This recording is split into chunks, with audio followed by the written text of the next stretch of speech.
Get free tech advice for your business from O2 Gurus. Search O2 Business for more.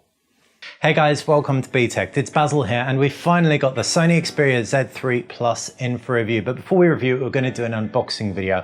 Obviously, this is a Z4 in Japan, and it makes you wonder what's coming next. Will they release a Z4 in the UK? I highly doubt it. Probably be the Z5. Sony has no issues with skipping numbers. As for what we've got now, though, it's a lot of what we've seen before with some new features thrown in. You've got 32 gig internal memory as opposed to 16, which is great. It's slightly thinner, and it has a new Snapdragon 810 processor, slightly smaller battery as well. Micro USB ports exposed, so less flaps. That's it in a nutshell, but what does the box look like? The Xperia Z3 Plus box is a fair bit smaller than the boxes we've seen from Sony before, but the styling's relatively similar. You've got an image of the device on the front, as well as the name of the product. On the back, you've got all the color variants, bronze, black, white, and you've got this aquamarine version. We've got the black version, which I'm a bit disappointed about, I'm not gonna lie, but hey, black's classical, it goes with everything. You can also see it's got triluminous display tech for mobile, 4K, that's not a 4K screen, oh no, it's a full HD display.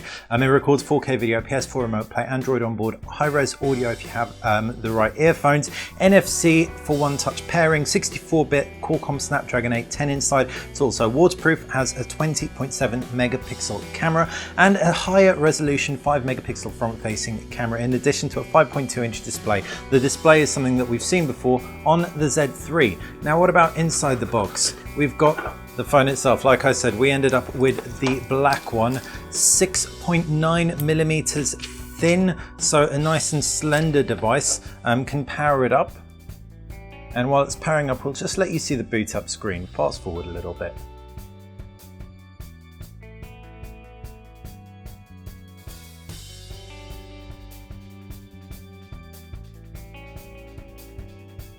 And there you go, it's booted up. Now we can choose our languages, set it up, but you're gonna have to wait for our hands-on video with it, more in-depth stuff, in order to see how the UI runs. But what I will talk to you about are the remaining box contents. Opening up, and you can see there is a micro USB connector, there is a plug, and there is some literature. You'll notice a gap here. In your region, it may contain earphones. Our box didn't. Our box is final retail box in terms of how it looks, but it isn't always final retail content, so you'll want to check if earphones are indeed supplied with yours. As far as the literature goes, you've got the startup guide, always pretty traditional stuff from Sony, maybe a couple of pictures, but nothing too exciting.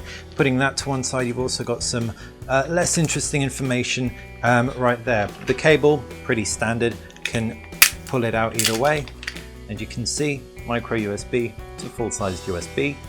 And finally, the power plug opens right up, a bit like that. Now what you're really interested in is the phone, and I can quickly talk you around the specs. But before I do, I've noticed something. So you'll notice before we peeled away a layer. That isn't the only layer on here. There seems to be another layer, which you may be able to make out. I'll get it facing the light.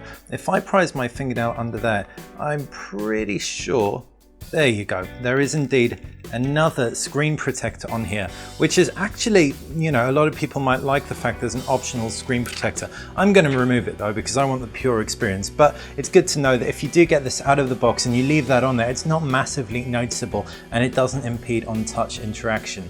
Back to the device, 5.2-inch display, stereo front-facing speakers. I did a comparison between the speakers on this and the Z3. The Z3 speakers are actually better, but they are also much less attractive. You can see right there, these are very, very subtle, elegant little slits in the top and bottom of the glass. So the 5.2-inch display at full HD resolution gives you a pixel density of over 400 pixels per inch. So it's nice and sharp, sharper than any of the iPhones, but not quite Samsung Galaxy S6 sharp. It's a really decent looking screen. Looking forward to compare this final version. We did do a screen comparison with the prototype.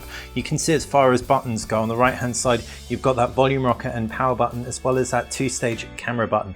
Physical camera buttons always a really welcome presence on Sony phones. An exposed micro USB connector, even though it's waterproof, that's obviously nano coated, and a lanyard connector.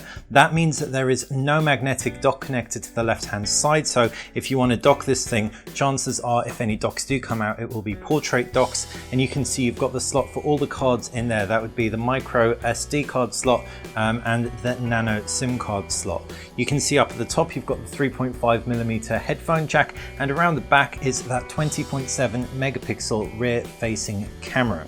Other specs included Qualcomm Snapdragon 810 under the hood, 32 gig internal memory, as well as that micro SD expandability, and you've got 3 gig of RAM to help everything along. That full HD display shouldn't pose too much trouble to that octa-core 64-bit processor. Also, that processor supports very fast charging. You've got Cat 6 LTE as well for some very zippy data connections. We're going to be putting it through its paces. If you've got any questions, you want us to try anything out that we haven't already, just fire that in the comments section below and we'll be sure to do it. Also, if you like the channel, make sure you click like and subscribe to BTech, because that's how you're going to stay on top of everything that we do. Thanks for watching.